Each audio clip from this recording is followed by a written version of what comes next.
ആദ്യമായിട്ട് അല്ലു അർജുന്റെ പടം ചെയ്യുന്നത് ഹാപ്പി എന്ന സിനിമ. അടിയൊക്കെ ഇടയ്ക്കൊക്കെ സ്ഥിരം ഉണ്ടാകാറുണ്ടായിരുന്നു. പുള്ളി ബ്രേക്ക് ഡാൻസ് ഒക്കെ ചെയ്യുമായിരുന്നു. I am very sorry, 4000 sorry എന്ന് പറഞ്ഞൊരു പാട്ടുണ്ട്. അത് ഭയങ്കര ഹിറ്റ്. രാജീവ് എന്നെക്കാട്ടും കൂടുതൽ അല്ലു അർജുന്റെ ഫാമിലിയായിട്ട് ബന്ധമുണ്ടായിരുന്ന ആളാണ്. ഇന്നലെ അല്ലു അർജുന്റെ മാനേജർ ഇടയ്ക്ക് വിളിക്കുമായിരുന്നു. അത് അവിടെ വെച്ച് അല്ലു അർജുനെ കണ്ടായിരുന്നു. ഇത് മ്യൂസിക് ഡയറക്ടർ അജിത് പറഞ്ഞ പുള്ളി പെട്ടെന്ന് കാലുകൊണ്ട് എന്റെ കാലിലോട്ട് തൊഴാൻ പോയി. നമ്മൾ കേരളം വിട്ട് വെളിയിലോട്ട് പോകുന്ന മ്യൂസീഷ്യന്മാരെ ദൈവത്തിനെ പോലെ ആരാധിക്കുന്ന കലാകാരന്മാർ കൂടുതൽ. അതല്ലേ ഇളയരാജ എന്നൊക്കെ പറഞ്ഞ് എന്താണ് സംഭവം? കറക്റ്റ് രാജാവാ. ഞാൻ പോയി നേരിട്ട് കണ്ടപ്പോ അറിയാന്നുള്ളൂ. രാജാവിനെ പോലെ നടക്കണം, സംസാരിക്കണം, ഇരിക്കും. പരസ്പരം ബഹുമാനിക്കാനൊക്കെ ഇത്തിരി മടിയുള്ള ആൾക്കാർ, അംഗീകരിക്കാനൊക്കെ മടിയുള്ള ആൾക്കാരാണല്ലോ. അവസാനം ചെയ്തത് അങ്ങ് വൈകുണ്ഠപുരത്ത് ഈ കാശിന്റെ കാര്യത്തിലൊക്കെ പണി അടിയുണ്ടായി ഞാൻ ഇറങ്ങിപ്പോയൊക്കെ ചെയ്തിട്ടുണ്ടായിരുന്നു. എന്തുകൊണ്ട് പുഷ്പ 1 ഉം 2 ഉം ചേട്ടൻ പിന്നെ പാട്ട് ചെയ്തില്ല? അല്ലു അർജുന്റെ നമ്പർ ഉണ്ടോ കയ്യില്? പുള്ളി നമ്മുടെ അവസാനം വന്നല്ലോ, നമ്മുടെ തെളിച്ചിട്ട് വരാൻ പറഞ്ഞ അവിടെ നമ്മുടെ അടുത്ത് വന്നല്ലോ. കാശ് ആരും തരാറില്ല, ഇപ്പോഴും തരാറില്ല. ഭയങ്കര പ്രയാസമാണ്. അതിനുമ്പോ തന്നെ തേക്കും. ഏറ്റവും കൂടുതൽ സീരിയലാണ് എന്നെ തേച്ചിട്ടുള്ളത്.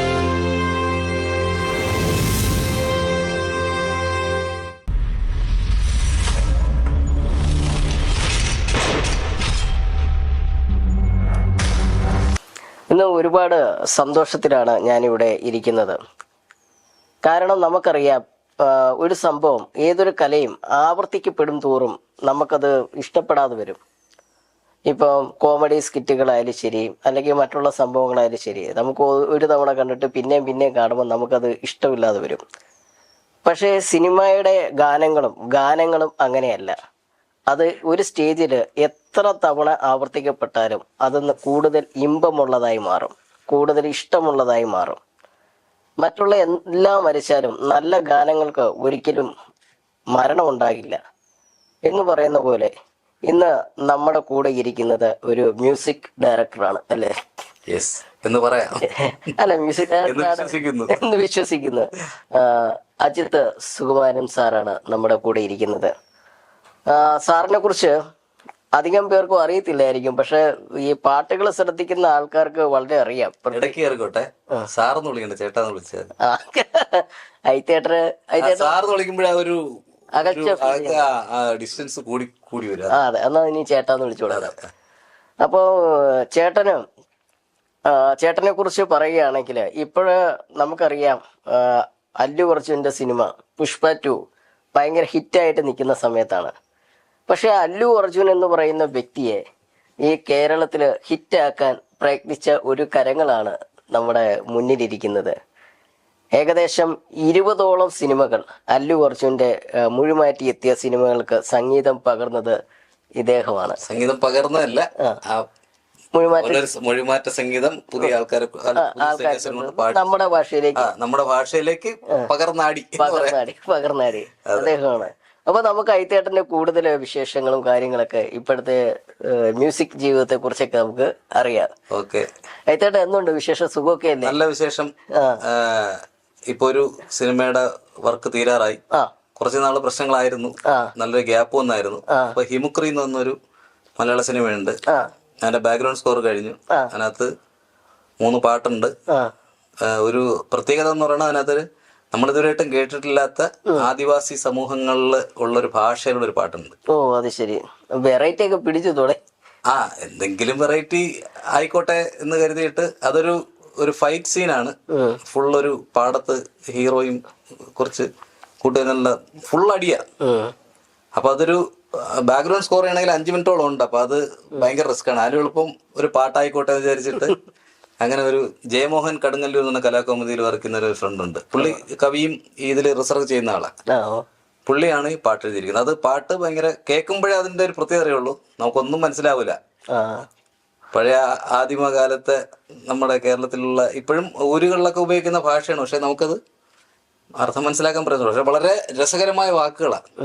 ഈ ഇന്റർവ്യൂ കാണാതിരിക്കുന്ന എല്ലാവരും നമ്മളിപ്പോ ആദ്യം കുറച്ച് കാര്യങ്ങൾ പറഞ്ഞല്ലോ, അതിനെ പറ്റിയിട്ട് അറിയാനുള്ള ഒരു ആകാംക്ഷ എനിക്കും ഉണ്ട്, ഇത് കാണുന്ന എല്ലാവർക്കും തന്നെ ഉണ്ട്. ആയിക്കോട്ടെ, പക്ഷെ എനിക്ക് ആകാംക്ഷ ഇല്ല. അത് ഒരു കഴിഞ്ഞ അധ്യായമാണ് ആക്ച്വലി. ഒരു അല്ലു അർജുൻ സിനിമകളുടെ അല്ല, ഈ അല്ലു അർജുന്റെ തുടക്കം ഈ പാട്ടിലേക്ക് വരാനും ഇങ്ങനെ ഇതൊക്കെ അറിയാൻ ആൾക്കാർക്ക് കൂടുതൽ ആഗ്രഹം ഉണ്ടാവില്ലേ? ഞാൻ തന്നെ ഞെട്ടിപ്പോയി. ചില പാട്ടുകൾ ഹിറ്റായിട്ടുള്ള പാട്ടുകൾ അതെ, വളരെ സൂപ്പർ ഹിറ്റ് ആയിട്ട പാട്ടുകൾ ഇവിടെ മലയാള സിനിമകളെക്കാട്ടും പാട്ടുകളെക്കാട്ടും സൂപ്പർ ഹിറ്റ് ആയിട്ട് പാട്ടുകൾ ഇവിടെ ഓടിക്കൊണ്ട്. എങ്ങനെയാണോ ഐത്തേട്ടന്റെ എടുക്കാനൊക്കെ ഏത് പടമാണ് ആദ്യമായിട്ട് അല്ലു അർജുന്റെ ചെയ്തത്? ആദ്യമായിട്ട് അല്ലു അർജുന്റെ പടം ചെയ്യുന്നത് ഹാപ്പി എന്ന സിനിമ. ഹാപ്പി, അത് ഭയങ്കര ഹിറ്റ് ആയിട്ടുള്ളൊരു 100 ദിവസം ഇവിടെ ഓടിയില്ലേ? 100 ദിവസം ഇവിടെ ഓടിയ സിനിമയുടെ ഹാപ്പി. ഹാപ്പി സിനിമയിലേക്ക് ആരാണ് ഈ പാട്ടിലേക്ക് ആരാണ് ഈ പാട്ടിലേക്ക് ചേട്ടനെ കൊണ്ടുവന്നത്? എന്നെ കൊണ്ടുവന്നത് അതിന്റെ പ്രൊഡ്യൂസറാണ് ഖാദർ ഹസൻ. ഖാദർ ഹസൻ ആണല്ലോ അല്ലു അർജുനോട് ഇൻട്രൊഡ്യൂസ് ചെയ്യണതും. ഈ ഡബ്ബിംഗ് സിനിമകൾക്ക് പുതിയൊരു മാനം, ഒരു ലെവല് മലയാളത്തിൽ കൊണ്ടുവന്ന പ്രൊഡ്യൂസറാണ്. എനിക്കൊന്ന് അതിനു മുന്നേ പണ്ട് വന്നിട്ടുള്ള ഒരു സിനിമയാണ് ഹേ ഹീറോ എന്ന് പറയുന്നത്. ഹേ ഹീറോയ്ക്ക് ശേഷം ഇത്രയും ഓളം ഉണ്ടാക്കി എന്ന് വെച്ചാൽ സ്ഥിരം ഓളം ഉണ്ടാക്കി ആയിട്ടൊരു ഓഡിയൻസ് അതിനു വേണ്ടി കൊണ്ടുവന്നത് അല്ലു അർജുൻ്റെതായാലും ബാക്കി ആർട്ടിസ്റ്റിന്റെ ആയാലും അതിന്റെ പ്രധാന കാരണക്കാരൻ ഖാദർ ഹസനാണ്. ഖാദർ ഹസൻ എന്റെ ഒരു ഫ്രണ്ടാണ്, പഴയ ഫ്രണ്ട്, ഇപ്പോഴും ഫ്രണ്ടാണ്. പണ്ട് ഞങ്ങൾ പഴയ ഫ്രണ്ടാന്ന് പറഞ്ഞാൽ ഞാൻ അവിടെ ഇനി അടിച്ച് പിരിഞ്ഞു. ഇപ്പോഴും ഫ്രണ്ടാണ്. അടിയൊക്കെ ഇടയ്ക്കൊക്കെ സ്ഥിരം ഉണ്ടാകാറുണ്ടായിരുന്നു. എന്നാൽ അതൊരിക്കലും ഇപ്പൊ ഞാൻ മനസ്സിൽ വെച്ചാലും പുള്ളി അത് മനസ്സിൽ വെക്കാറില്ല. പുള്ളി പിന്നെ കാണുമ്പോൾ പഴയനായിട്ട് സ്നേഹം കാണിക്കും. അങ്ങനെ ഖാദർ ഹസൻ ഈ പുള്ളി ഇടയ്ക്ക് സീരിയലൊക്കെ ചെയ്യുമായിരുന്നു. അങ്ങനെ ഞാൻ കാണുമ്പോഴൊക്കെ ഖാദർ എനിക്ക് വർക്ക് എന്ന് പറയുമ്പോ കുട്ടൻ തരാം, എന്നെ കുട്ടാന്ന് വിളിക്കണ. കുട്ടൻ എന്നെ ടോനത്ത് ചില പേരൊക്കെ കുട്ടാനെന്നാ. ഞാൻ ടോനത്തായിരുന്നല്ലോ.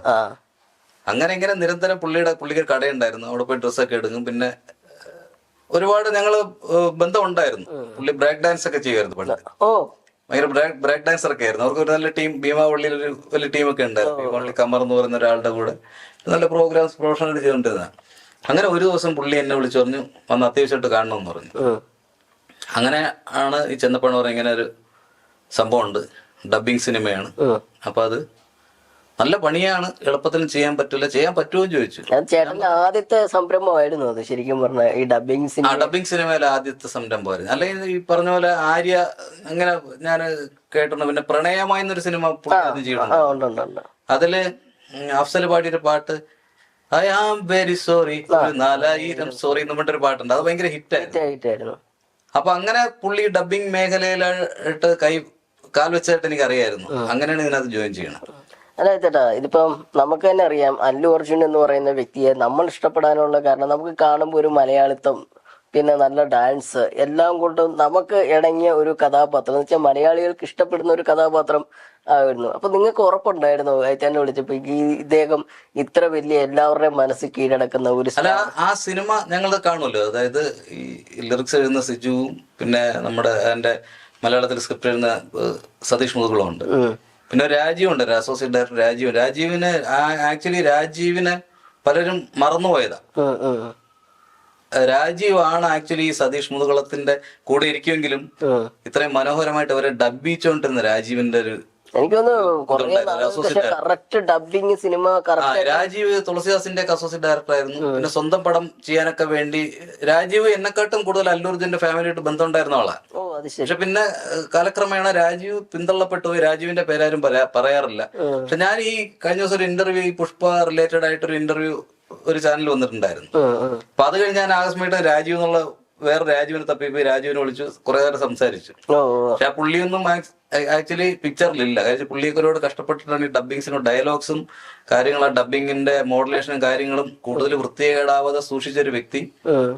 അല്ലു അർജുന്റെ കുടുംബം ഫാമിലിയൊക്കെ ആയിട്ട് പുള്ളിക്ക് നേരിട്ട് പുള്ളി അവിടെ ഈ രാജീവ് അവിടെ ഇടയ്ക്ക് പോകുമായിരുന്നു. പക്ഷെ പുള്ളി പിന്നെയും സ്വന്തം മലയാള സിനിമ ചെയ്യാൻ വേണ്ടി ആ കണക്ഷൻ വിട്ട. ഞാനാണെങ്കിൽ ഒരിക്കലും കണക്ഷൻ വിടില്ലായിരുന്നു. ചേട്ടൻ എന്തെങ്കിലും അല്ലു അർജുനെ കണ്ടിട്ടുണ്ടോ? അല്ലെങ്കിൽ അവിടെ ഞാൻ ഒരു പ്രാവശ്യം കണ്ടിട്ടുണ്ട്. അതിനു മുമ്പ് ഈ പറഞ്ഞ പോലെ ഖാദർ ഹസൻ 1-2 പ്രാവശ്യം വിളിച്ച് ഫോണിൽ സംസാരിച്ചു. പിന്നെ അല്ലു അർജുന്റെ മാനേജർ ഇടയ്ക്ക് വിളിക്കുമായിരുന്നു. അത് വർക്കുമായിട്ട് ബന്ധപ്പെട്ടിട്ടുണ്ട്. സാർ എപ്പടി ഇവർക്ക് സോങ് നന്നായിട്ട് പോണ്ടെന്നൊക്കെ ചോദിച്ചിട്ട് വിളിക്കുമായിരുന്നു. അപ്പോ ഇവിടെ എനിക്ക് തോന്നുന്നു ബദ്രി എന്നല്ല, വേറൊരു സിനിമയുടെ ബണ്ണിയാണോ? അല്ല, ഗജപോക്കരി എന്നുള്ള സിനിമയുടെ പ്രൊമോഷനായിട്ട് ബന്ധപ്പെട്ട് അല്ലു അർജുൻ നമ്മുടെ കൊച്ചിയിൽ വന്നു. ഹോളിഡേയിൽ വെച്ചായിരുന്നു പ്രസ് മീറ്റും കാര്യങ്ങളും നടന്നത്.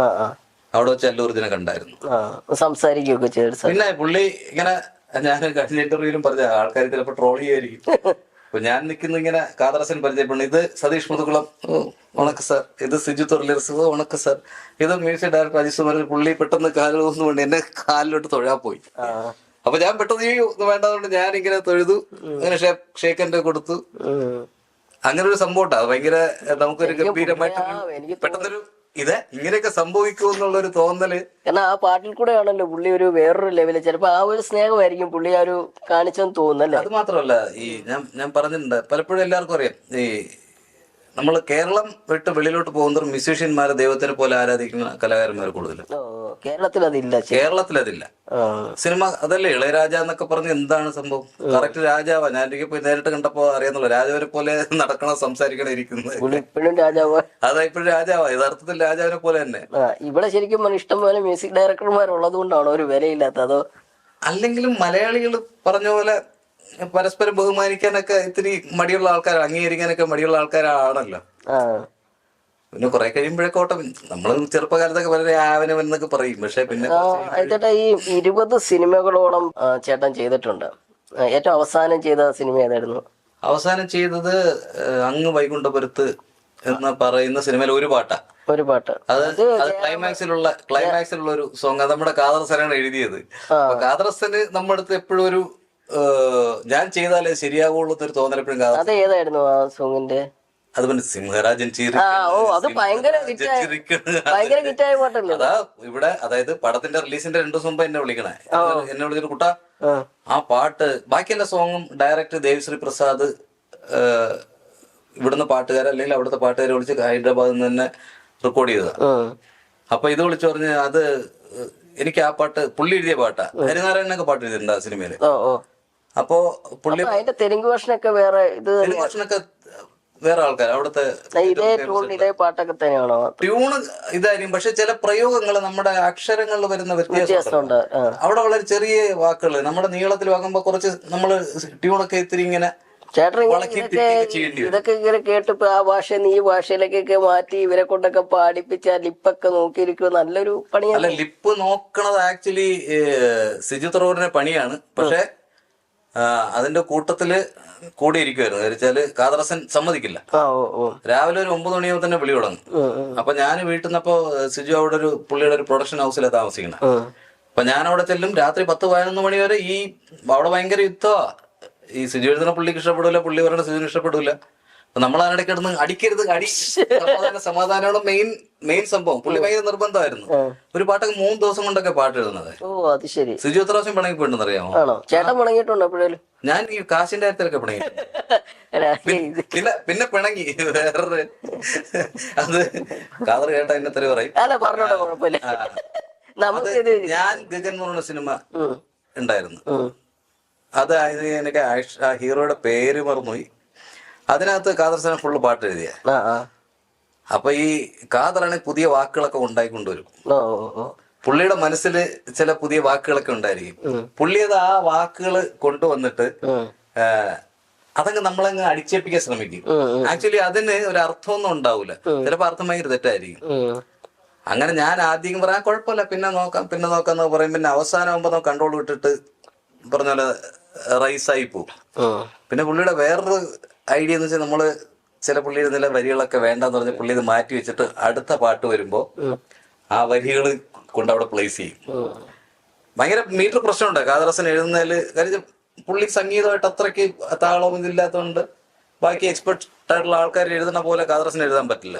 പുള്ളിന് ഒരുപാട് പ്രശ്നങ്ങളുണ്ടാവും. അങ്ങനെ ആ പടത്തിൽ ഭയങ്കരമായിട്ട് അടിയുണ്ടായി ഞാൻ ഇറങ്ങിപ്പോയൊക്കെ ചെയ്തിട്ടുണ്ടായിരുന്നു. ഈ ഇപ്പൊ അങ്ങ് വൈകുണ്ഠപുരം എന്ന സിനിമയെ കുറിച്ച് പറഞ്ഞല്ലോ. അതിലെ ഈ സിംഹരാജൻ ചിരിക്കുന്ന പാട്ട് പറഞ്ഞല്ലോ, ഭയങ്കര ഹിറ്റായിരുന്നു. നല്ല രസമാണ് ആ ശബ്ദം. ശരിക്കും അത് ആരാണ് അത് പാടിയത്? അത് നമ്മുടെ പ്രദീപ് പള്ളുരുത്തിയെ പാടിയത്. ആണോ? ഓ അത് ശരി. അത് കാദർസൻ എന്റെ അടുത്ത് ഇങ്ങനെ വിളിച്ചു പറഞ്ഞ പാട്ടൊന്ന് എനിക്ക് അയച്ചു തന്നു. ഒന്നും പറഞ്ഞ പോലെ വീഡിയോ ഒന്നും ഇറങ്ങിയിട്ടില്ല. വീഡിയോ വെച്ചിട്ടുണ്ട്, ഇത് ആര് പാടിയാലും ശരിയാവും. എനിക്ക് പെട്ടെന്ന് തന്നെ, പ്രദീപിന് നല്ലൊരു ഗായകനാണല്ലോ. പ്രദീപ് മെലഡിയും പാടും, ഇങ്ങനെ റഫ് വോയിസും പാടും. ഇങ്ങനെ പ്രദീപിനെ വിളിച്ച് പാടി പുള്ളി അടിപൊളിയായിട്ട് പെട്ടെന്നൊക്കെ പാടിയിട്ടുണ്ട്. ഏകദേശം 20 സിനിമയോളം ചേട്ടൻ ചെയ്തിട്ടുണ്ട്, അല്ലു അർജുന്റെ തന്നെ. ഇന്ന് ഇന്ത്യയിലെ തന്നെ ഏറ്റവും കോടികൾ കൊയ്ത സിനിമയായിട്ട് പുഷ്പ 2 മാറി. എന്തുകൊണ്ട് പുഷ്പ 1-ലും 2-ലൊന്നും ചേട്ടൻ പിന്നെ പാട്ട് ചെയ്തില്ല? അല്ലാതെ എനിക്ക് തോന്നുന്നു ഇപ്പൊ കാദർ ഹസൻ മാത്രമാണ് എന്നെ, കാദർ ഹസൻ മാത്രമല്ല, 1-2 പേരെ കുറിച്ച് പ്രൊഡ്യൂസേഴ്സ് ഉണ്ടായിരുന്നു. അവർക്ക് മാത്രമായിരുന്നു ഇങ്ങനെ മലയാളത്തിൽ പാട്ട് ചെയ്യുമ്പോൾ ഒരു മ്യൂസിക് ഡയറക്ടർ തന്നെ ഇരുന്ന് മലയാളത്തിൽ പാടിക്കണം എന്നുള്ളൊരു നിർബന്ധം ഏറ്റവും കൂടുതൽ കാദർസൻ ഉണ്ടായിരുന്നു. അപ്പൊ അത് കഴിഞ്ഞിട്ട് വന്ന പ്രൊഡ്യൂസർമാർക്ക് അങ്ങനെ നിർബന്ധം ഇല്ലായിരുന്നു. പക്ഷെ പിന്നെ ഇപ്പൊ ഗ്രാജുവലി ഇപ്പൊ അറ്റ് എ ടൈം ബദ്രിനാഥൊക്കെ അറ്റ് എ ടൈം റിലീസ് ചെയ്യെങ്കിലും നമുക്ക് ഫയൽ ഇവിടെ കിട്ടുമായിരുന്നു.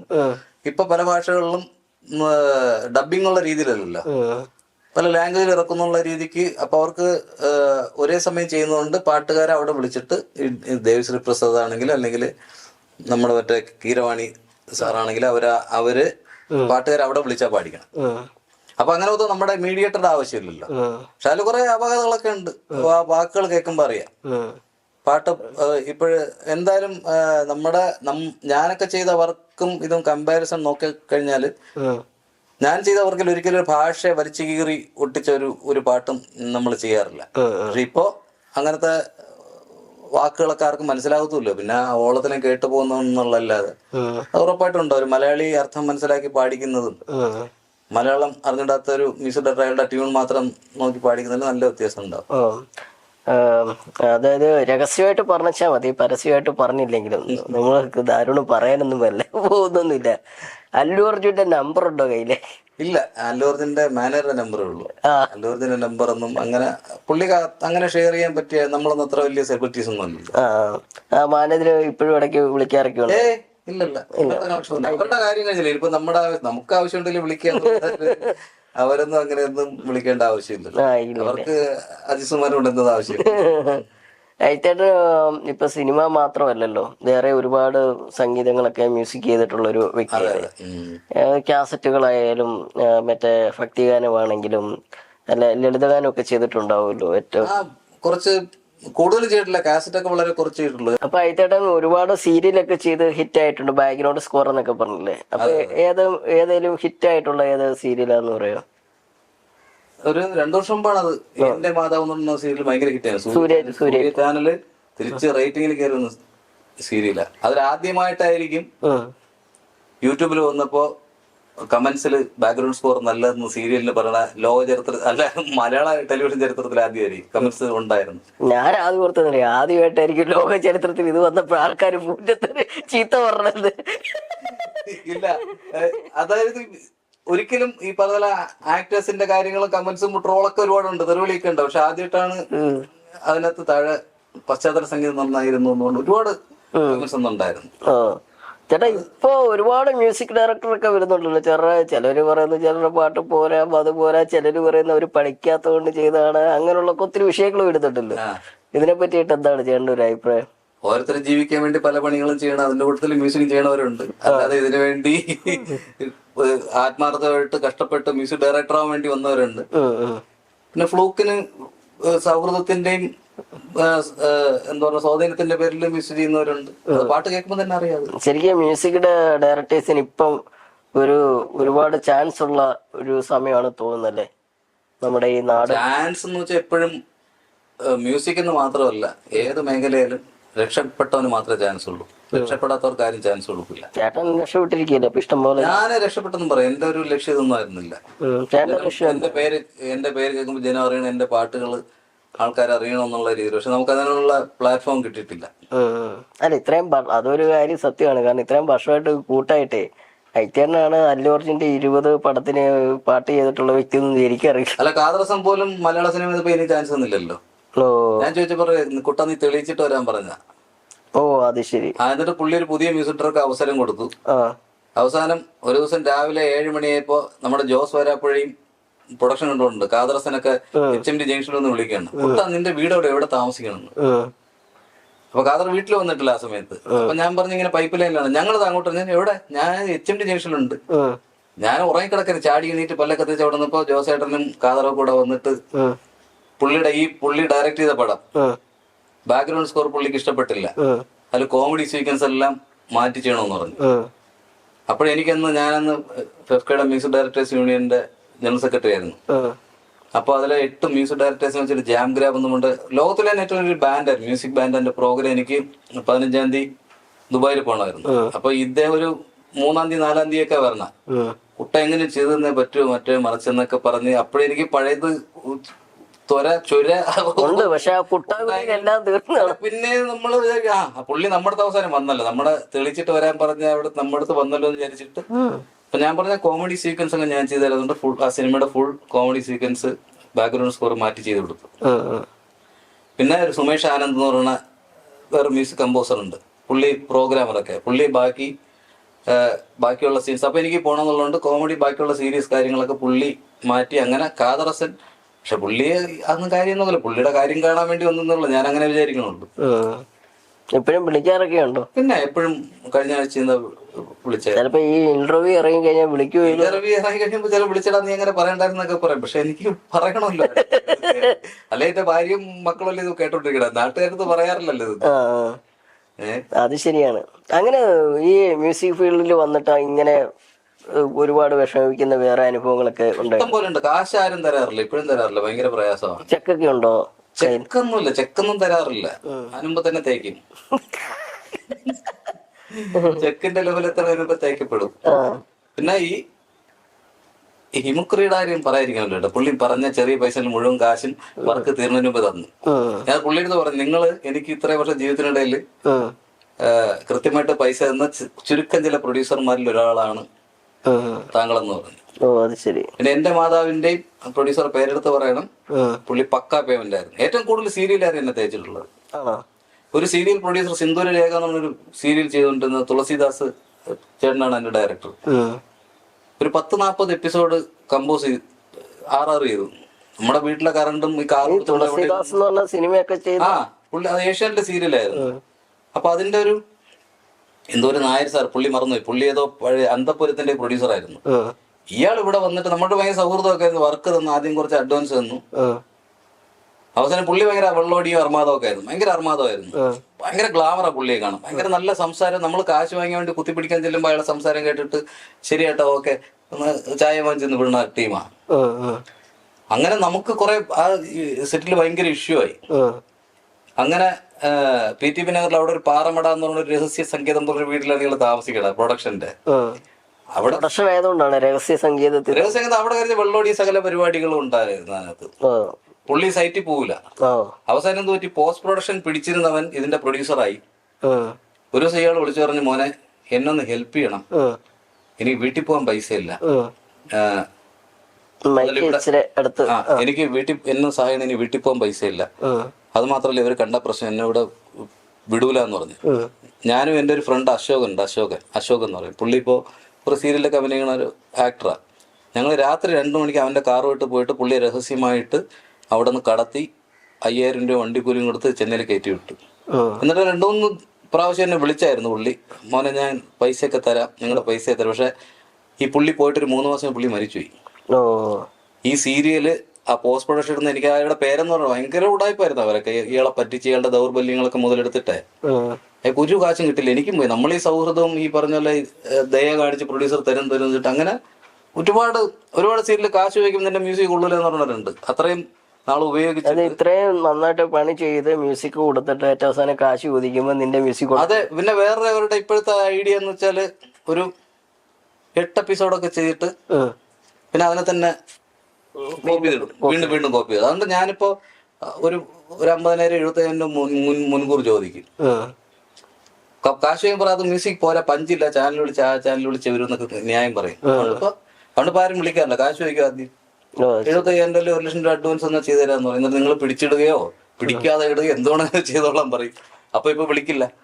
ഇതേട്ടാ ഞാനൊരു കാര്യം ചോദിക്കട്ടെ, ഇപ്പം അയത്തേണ്ട ഈ സംസാരത്തിൽ നമുക്കിപ്പം ഏറ്റവും മുൻനിര ഒരു മ്യൂസിക് ഡയറക്ടറായിട്ട് മാറാൻ അയത്തേണ്ട കഴിഞ്ഞിട്ടില്ല യഥാർത്ഥത്തില്. എന്നാൽ അയത്തേണ്ട എല്ലാ പ്രമുഖരായ ആൾക്കാരെയും കൊണ്ട് പാടിപ്പിക്കുകയും പ്രമുഖരായ ആൾക്കാരുമായിട്ട് വർക്ക് ചെയ്യുകയും ചെയ്തിട്ടുള്ള ഒരു മ്യൂസിക് ഡയറക്ടറാണ്. ഇപ്പൊ അയത്തേട്ടൻ പറഞ്ഞ സാമ്പത്തികത്തിന്റെ കാര്യത്തിലാണ്. പക്ഷെ അയത്തേട്ടൻ മോളും ഇപ്പൊ ആ വഴിയിലേക്ക് തിരിഞ്ഞിരിക്കുകയാണല്ലോ.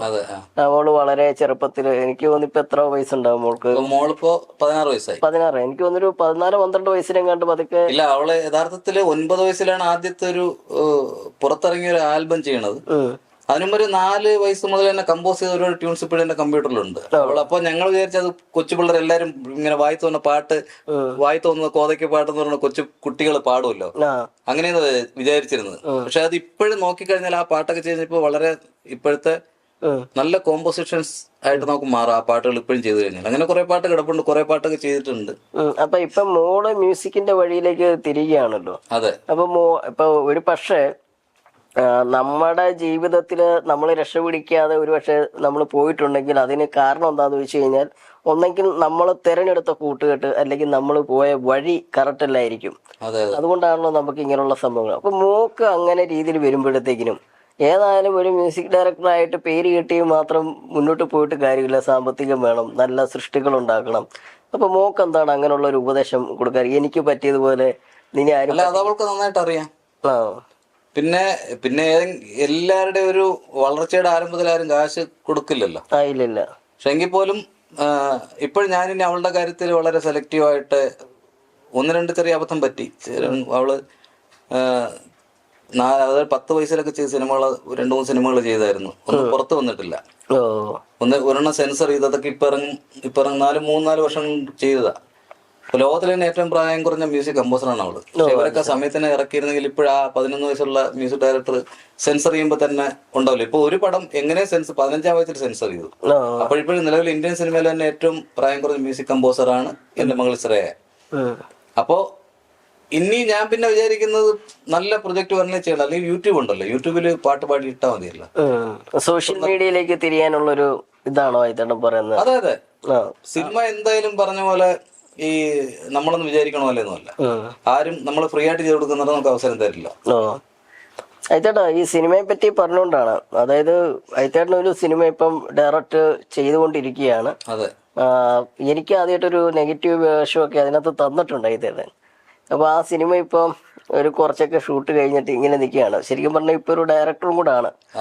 അപ്പൊ സിനിമ എന്ന കാഴ്ചപ്പാടില് അയത്തേട്ടൻ ഇറങ്ങിത്തിരിക്കുമ്പോൾ മാനസികമായിട്ടും ഒത്തിരി വിഷമങ്ങൾ ഉണ്ടായിട്ടുണ്ടെന്ന് എനിക്കറിയാം. എങ്ങനെയാണ് ഒരു സംവിധായകൻ എന്ന രീതിയിൽ അല്ലെങ്കിൽ പ്രതിസന്ധി ഘട്ടങ്ങൾ ഉണ്ടായപ്പോഴും പിടിച്ചു നിന്നത്? കാരണം ഇത്രയും കാശ് അതിനകത്ത് ഇൻവെസ്റ്റ് ചെയ്തിരിക്കുകയല്ലേ. അല്ലാതെ ഉറപ്പായിട്ടും അറിയാം ഒരു സിനിമാ സംവിധായകനാകുന്ന ഒരിക്കലും എളുപ്പമുള്ള കാര്യം. ഇത്രയും വർഷത്തെ പരിചയം കൊണ്ട് എനിക്കറിയാമായിരുന്നു. ഞാൻ ഒരുപാട് വർക്കുകളിൽ സീരിയലിലും സിനിമകളിലും അസിസ്റ്റന്റും അസോസിയേറ്റ് ആയിട്ടൊക്കെ ഒരുപാട് വർക്ക് ചെയ്തിട്ടുണ്ട്. അതൊന്നും ഒരുപാട് പാഠങ്ങൾ പഠിച്ചിട്ടുണ്ട്. അപ്പോൾ ഇത് എനിക്കറിയായിരുന്നു, ഇത് ഈ സിനിമ ഇനി പൂർത്തിയാക്കാനുണ്ട്. അതിന് പ്രധാന കാരണം നമ്മുടെ ഒരു പ്രവീൺ പ്രേം ആർട്ടിസ്റ്റ്, അവൻ UK പോയതുകൊണ്ടാണ്. അവന്റെ കുഴപ്പം കൊണ്ടല്ല, നമ്മുടെ കുഴപ്പം കൊണ്ടാണ്. അവൻ മാക്സിമം നമ്മളോട് സഹകരിച്ചുകൊണ്ടിരിക്കുകയാണ്. പക്ഷെ പുള്ളിക്ക് പോകേണ്ടി വന്നോണ്ട് പോയി. ഇപ്പൊ തിരിച്ചു വരും. ജനുവരിയോടുകൂടി ആ സിനിമ പൂർത്തിയാക്കണം. നിനക്ക് കഷ്ടപ്പാടുണ്ടെന്ന് ഉറപ്പാ. പിന്നെ നിനക്ക് നെഗറ്റീവ് വേഷം നെഗറ്റീവായി ഉണ്ടാ വെറുതെ പറഞ്ഞ അല്ല. ഈ നീ പറഞ്ഞ നീ കോമഡി തരാൻ നീ പറഞ്ഞ. അതെ. അല്ല, എന്നെ അത് വിളിച്ചപ്പോ തന്നെ ഞാൻ പറഞ്ഞല്ലോ, ആയിത്തേട്ടാ എനിക്ക് ആ വേഷം പറ്റില്ല, അതെനിക്ക് നമ്മുടെ സിനിമയിൽ കൊമേഡിയന്മാരില്ലല്ലോ. നമ്മുടെ സിനിമ റിയലിസ്റ്റിക് ആയിട്ടുള്ള കോമഡി മാത്രമേ അതിനകത്തുള്ളൂ. എന്നെ വിളിച്ചപ്പോ ഇങ്ങനെ ഒരു വേഷം എന്ന് പറഞ്ഞപ്പോ ഞാൻ പറഞ്ഞു എനിക്ക് ആ വേഷം വേണ്ടെന്നാ പറഞ്ഞത്. അതൊരു എനിക്ക് ക്രിയേറ്റീവ് കോമഡി, ഞാൻ അങ്ങനെ ഒരു കോമിക് സെൻസ് ഉള്ള ആളല്ല. അപ്പൊ എനിക്കത് അത്ര ക്രിയേറ്റ് ചെയ്ത് ഒരു കോമഡി എഴുതാൻ നമ്മുടെ മലയാള സിനിമയിൽ കാണാൻ അത്രയും ആൾക്കാരെ പൊട്ടിച്ചിരിപ്പിക്കാനുള്ള കഴിവില്ലെന്ന് എനിക്ക് ഉറപ്പായിട്ട് അറിയാം. പക്ഷെ നമ്മള് ഈ റിയലിസ്റ്റിക് ആയിട്ടുള്ള ജീവിതങ്ങളിൽ പറ്റുന്ന അമളികളും തമാശകളും അതിനെ കോമഡി ആയിട്ട് ചിത്രീകരിക്കാൻ ശ്രമിച്ചിട്ടുണ്ട്. പിന്നെ രതീഷ് പറഞ്ഞ പോലെ ചെയ്യുമ്പോൾ ഒരു കോമാളി വേഷം ചെയ്യില്ലെന്ന് എനിക്ക് നല്ലത്. എന്റെ സിനിമയിൽ എല്ലാവർക്കും ചെറിയ വേഷം ചെയ്യുന്നവർക്ക് അവരുടേതായ ഇൻഡിവിജ്വാലിറ്റി ഉള്ള ക്യാരക്ടർ മാത്രമേ കൊടുത്തിട്ടുള്ളൂ. കാര്യം നിങ്ങളെല്ലാം സഹകരിച്ചുകൊണ്ടുള്ള സിനിമ ഷൂട്ട് കിടക്കണം. ഞാൻ ലക്ഷക്കണക്കിന് കോടിക്കണക്കിന് രൂപ വാരി തന്നിട്ടല്ലല്ലോ നിങ്ങളൊക്കെ ഒന്ന് ചെയ്യണം. ഞാനത് ചെയ്യാൻ കാരണം അതിന്റെ കഥ എനിക്ക് ഭയങ്കര ഇഷ്ടപ്പെട്ടു. പിന്നെ മാത്രം ഇത്രയും എക്സ്പീരിയൻസ് ഉള്ള ആദ്യമായിട്ട് ഒരു പടം ചെയ്യുമ്പം അതൊരു നല്ല പടമായിരിക്കും എന്നൊരു വിശ്വാസം എനിക്കുണ്ട്. പിന്നെ ഞാൻ ചെയ്യാത്തൊരു കാര്യം അല്ലെങ്കിൽ എന്നെ കൊണ്ട് പറ്റത്തില്ലാത്തൊരു കാര്യം ഒരാള് ഒരു വിശ്വാസം എടുത്ത് ചെയ്യിക്കുകയാണ്. അപ്പൊ അതിന്റെ ഒരു ഇതെനിക്കുണ്ട്. സത്യം പറഞ്ഞാൽ ഡബിങ്ങിന് വന്നപ്പോ സീന് കണ്ടപ്പോ മനസ്സിലായില്ലേ ചെയ്യാൻ പറ്റും, മനസ്സിലായി. അല്ല, അത് ഇപ്പോഴും എനിക്ക് വിശ്വാസമില്ല ഞാൻ തന്നെയാണോ ചെയ്തതെന്നുള്ള ഒരു പേടിയൊക്കെ എനിക്കുണ്ട്.